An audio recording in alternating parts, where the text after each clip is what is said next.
اب یہ مسلم شریف کے اندر یہ حدیث مبارکہ موجود ہے. اب میں آپ کو مسلم کی ایک عجیب حدیث سنا رہا ہوں, بڑی توجہ سے سنیے گا اس بات کو.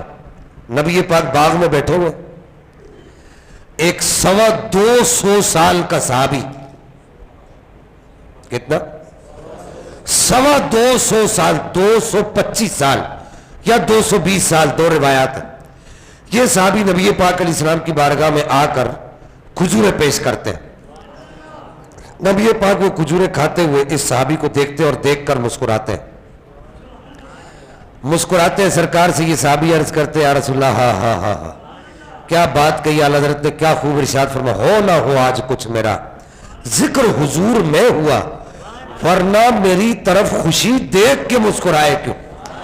کہ صحابی کا یہ عقیدہ تھا کہ اگر محبوب مسکرا رہے تو اس کا مطلب یہ ہے کہ جنت کی حوریں مجھ پر رش کر رہی ہیں.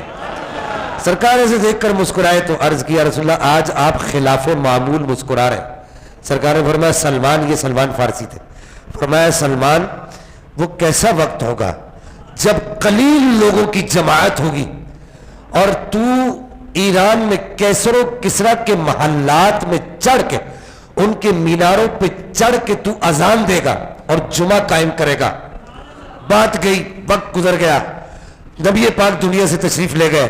یہ حدیث یہاں تک ذہن میں رکھنا, نبی پاک دنیا سے تشریف لے گئے. بظاہر حضرت ابوبکر صدیق نے 2.5 سال حکومت کی, پھر حضرت سیدنا ابو بکر صدیق کا آپ نے خلافت کے فرائض سر انجام سنبھالے, پھر حضرت عمر فاروق کا وقت آ گیا.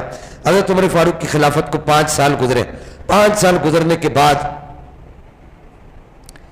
اس طرف ایک بہت بڑی نہر ہے, بیچ میں نہر ہے, اس طرف کیسر و کسرا کے محلات ہیں, اور اس طرف جو ہے وہ صحابہ کرام کی ایک قلیل سی جماعت جو ہے وہ بیٹھی ہوئی ہے, اور پیچھے دوسرے صحابہ کے آنے کا انتظار کر رہی ہے. حضرت سعد بن ابی وقاص اس فوج کے کمانڈر ہیں, اور حضرت سیدنا عمر فاروق نے اس کو بھیجا ہے فوج کو کہ جاؤ ایران کو فتح کرو. اب جمعہ کا دن ہے, حضرت سلمان فارسی بیٹھے ہوئے, ایک صحابی سے پوچھتے, کہتے یار بتاؤ آج دن کون سا ہے؟ کہا جمعہ کا دن ہے. کہا اچھا, کہا ہم کتنے لوگ ہیں؟ ایسے پیچھے مڑ کے دیکھا, کہا 55 یا 60 لوگ ہیں. کہا اچھا بات سنو, آج جمعہ کا دن ہے, مجھے میرے محبوب نے آج سے 15 سے 16 سال پہلے ایک بات کہی تھی. مولوی صاحب سے پوچھو, مولوی صاحب یہ صحابی یہ بات کیوں کر رہا ہے؟ اگر تم نے جس دین کو پروان چڑھانے کی دعوت دے رہے ہو, تم جس دین کو, اگر وہ دین حقیقت ہے تو مجھے بتاؤ یہ صحابہ کس دین کی تبلیغ کرتے رہے؟ اور گمسان کا جنگ چھڑنے والا ہے, اور میدان جنگ کے اندر صحابی پوچھتے ہیں بتاؤ دن کون سا ہے؟ کہا جمعہ کا دن ہے. کہا اچھا ہم کتنے لوگ ہیں؟ کہا 55 یا 60 لوگ ہیں. کہا مجھے میرے آقا نے آج سے 15-16 سال پہلے ایک بات کہی تھی, کہا تھا کہ سلمان جمعہ کا دن ہوگا اور تو کیسر و کسرا کے میناروں پر چڑھ کر اذان دے گا اور ان کے محل کے اندر تو جمعہ قائم کرے گا. حضرت سلمان فارسی نے اپنا گھوڑا دریائے دجلہ میں ڈال دیا.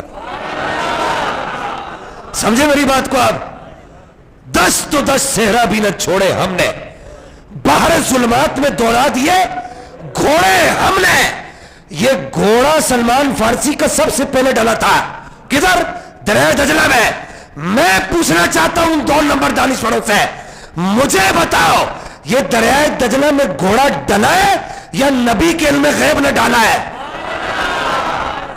کیونکہ سلمان فارسی کا عقیدہ یہ تھا کہ میرے سونے نے کہا ہے کہ میں وہاں جا کے جمعہ پڑھاؤں گا تو دریا مجھے خود رستہ دے گا. میں نے کہا اگر مولوی صاحب آپ کے سامنے بس گئے, یہ چھوٹی سی دعوت فکر رکھ رہے ہیں, اللہ کی قسم دے کر تمہیں کہہ رہے ہیں کہ اگر بتاؤ یہ باتیں کرنا بریلویوں کا کام ہے تو مجھے بتاؤ یہ ایران جو حضرت عمر فاروق کے دور میں فتح ہوا ہے, اور یہ جو پہلا گھوڑا دریائے دجلہ میں ڈلا ہے, اور یہ دریائے دجلہ نے جو رستہ دیا ہے صحابہ کو, صحابہ کہتے کہ ہم نے دیکھا کہ ہمارے گھوڑوں کی ٹاپیں لگتی تھی اور پانی میں سے دھول اڑتی تھی. تو نے دیکھی نہیں عشق کلندر کی دمال, پاؤں پتھر پہ بھی پڑ جائے تو دھول اڑتی ہے. تو یہ جو سب کچھ ہوا, ان سے پوچھنا چاہتا ہوں بتاؤ یہ صحابہ کا کمال تھا یا نبی کے علم غیب کا کمال تھا؟ تم کہتے ہو یہ بریلویوں کی باتیں. میں نے کہا مولوی صاحب بیت صحیح نا, تجھے دن میں تارے نہ دکھائے تو احمد رضا کے غلام نہیں ہے.